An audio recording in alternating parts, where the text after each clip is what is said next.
Hi, welcome to my channel Life and Earl. Today's episode is how to make mocha vanilla chiffon cake. Why chiffon? Chiffon cake is a very light cake made with vegetable, oil, eggs, sugar, flour, baking powder, and flavorings. How to make chiffon cake? Step 1. Separate the eggs. Step 2. Combine dry ingredients. Step 3. Beat in wet ingredients. 4. Beat egg whites. 5. Fold the ingredients. 6. Pour butter into pan. 7. Remove cake from pan. And the last is frost the cake. At this moment, we are going to separate yolks from the egg whites. This is a secret of chiffon cake. Egg whites and the egg yolks are incorporated separately to allow the egg whites to provide a more pillowy, sky-high texture. Chiffon cake is a type of foam cake which has a high ratio of eggs to flour and is leavened mainly from air beaten into the egg whites. They are leavened mostly from the meringue or stiffly beaten egg whites. To make it mocha, 2 teaspoons of chocolate powder, 1 teaspoon of instant coffee, 1 tablespoon of warm water. Combine all, stir well, and set aside. At this point, we are going to beat the egg whites. Make sure that all the things that touches the egg white is free from grease or else your egg will not whip up. As you continue to whip, the egg whites will reach various stages, starting out foamy, then with soft peaks, and finally firm peaks. Don't overbeat the egg whites. If egg whites are beaten past the point of stiff peaks, the matrix of proteins will begin to break down and the foam will collapse. The egg whites will become grainy, watery, and flat. Simply beat the egg whites until stiff peaks form. Tips stand straight. This will take 4 to 5 minutes total. For the soft peak stage, this is the time to add your sugar. Continue beating more until stiff but not dry. Gradually, combine all the wet ingredients or the liquid ingredients with flour mixture. You may use your hand mixer. Mix first at low-medium speed, then turn to high speed for a final result.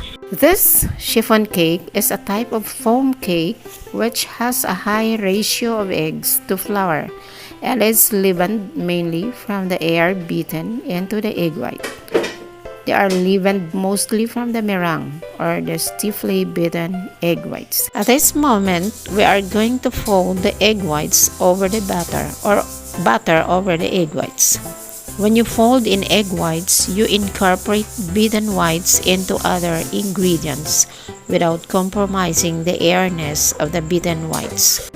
To cut and fold is to blend a mixture by using one of 2 motions, cutting through the mixture with the edge of the spoon or spatula, sliding the implement along the bottom of the bowl and bringing it up and aside so as to lift the lower portion of the mixture and fold it over the upper portion. Use a rubber spatula, gently push down through the whites and butter, and scraping up the bottom of the bowl, lift some of the batter up and over the whites. Cake flour is the best flour for chiffon cake because it is more finely ground and contains less protein than all-purpose flour counterpart. It is a major contributor to how soft and the overall weight of a cake.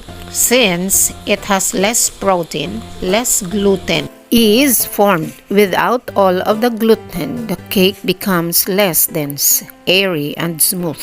Ordinary vegetable oil will not affect the fluffiness of your cake or even it make it bigger. You may use chiffon cake oil to make your batter better in volume. Olive oil is not a substitute for another because it's too heavy for this type of cake. Instead, you may use canola oil, or safflower. At this moment, we are going to pour batter into an ungreased lined pan. Chiffon cake can shrink and deflate for several reasons. First, the pan had a non-stick coating or if it was greased. The best pan to use for a voluminous cake is on aluminum and greased without a non-stick coating. The cake can shrink and deflate if not completely cold immediately after baking. Start heating an oven 3 to 5 minutes before baking. Required temperature is 325 degrees Fahrenheit or 165 degrees Celsius. Bake until the cake are lightly golden on top and a toothpick inserted into the middle comes out clean. More or less 30 to 35 minutes. You have to be very careful not to overbake the cake. However, if your oven temperature is too high, your chiffon cake will rise too rapidly, causing many major cracks and large bubbles to form and eventually ruin the cake's flawless look. Why chiffon cake is chewy? Because the air bubbles are overworked. They are more likely to collapse in the oven, resulting in a cake that's more chewy than tender. Under-whipped.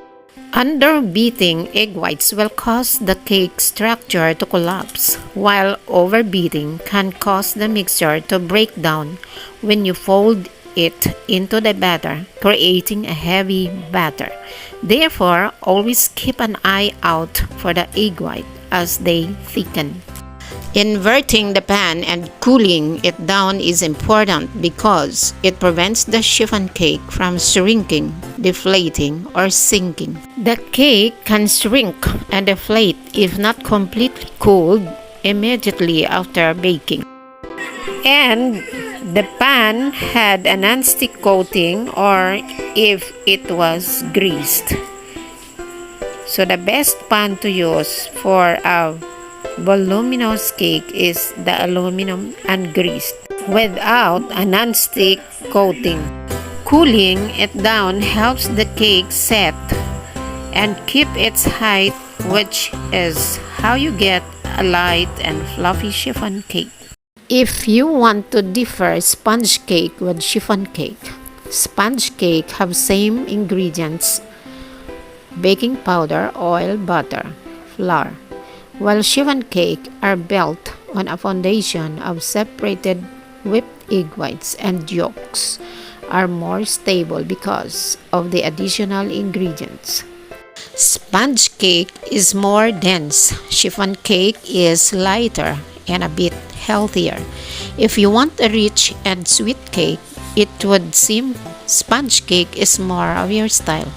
If you want light and airy, chiffon may be the way to go.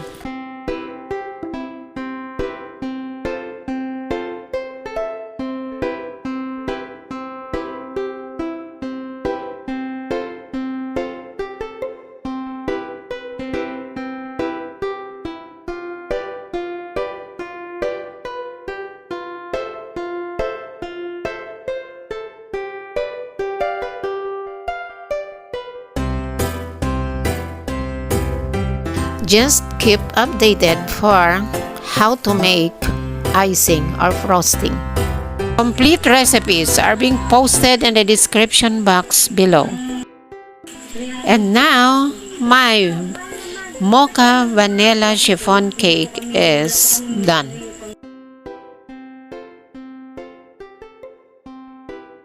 Happy 75th birthday, Tatay.